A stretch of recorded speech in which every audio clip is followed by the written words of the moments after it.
Hello everybody, this is my project 3.7 4517 with a gray code.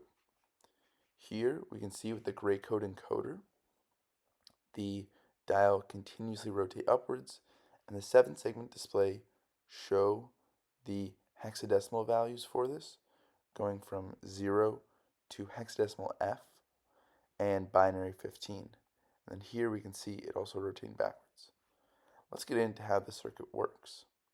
The fundamental behind how to make this circuit is using Carnot mapping. Carnot mapping is a visual layout of all the min terms expressed in in the function you're trying to create, and having the variables numbered in a gray code numbering. Gray code is a type of numbering where every single value, when it increases, will only have a singular number change in variables. This differs from binary in counting from 0, 0, 0, 1, 1, 0, 1, 1 to now having the 1, 1 and the 1, 0 swapped to only have a singular number change. Here we can see an example of Carnot mapping used with the segment B in the 7-segment display. The approach to Carnot mapping and the theory behind it will be explained as we go through it. So here we can see the gray code layout, and here we can see some variables of ones and zeros. Those ones and zeros are explaining the segment B layout. So for example, for 0, the segment is on. For 1, the segment is on. For 2, the segment is on. For 3, the segment is also on. For 4, the segment is on, but for 5, it is off. This is showing what the zeros and ones mean in this expression. 8, it is also on. 9, it is on. And 10, which represents the alphabetical value of A, is also on. Same with B and C. Now from getting these variables, the next step is finding groups to the power of 2. The reason for that is finding groups of 2, 4, and 8 in this case will provide what variables are important to the expression's function and which variables aren't. The reason for this is because, as you'll see in this first case, only one variable changes due to the fact that we're using gray code, and as a result, this means that you only need to consider the variables that are consistent throughout the entire grouping.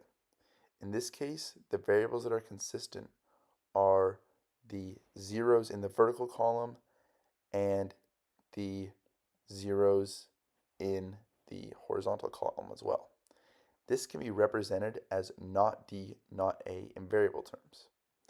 Next, we'll see that when we do the vertical line, the variables that are consistent are A, B, and not D.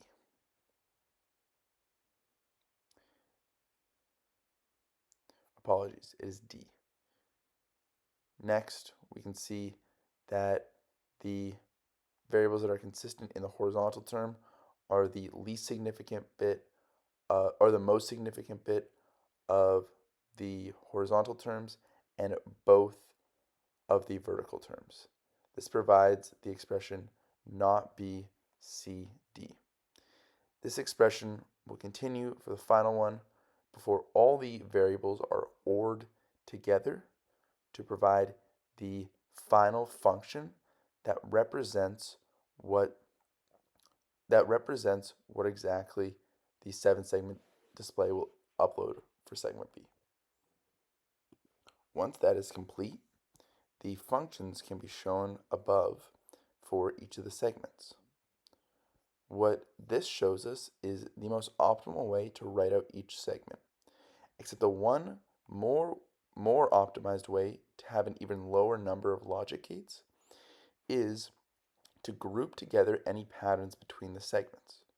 For example, the highlighted yellow shows situations where an OR gate operation is used more than once. Those singular patterns are able to optimize the circuit by saving 4 logic gates. One example of when this is shown is in the F segment, when all the variables are found in patterns and save up to 16 gates into just one singular gate. This is how the most optimal 4517 gray code is made.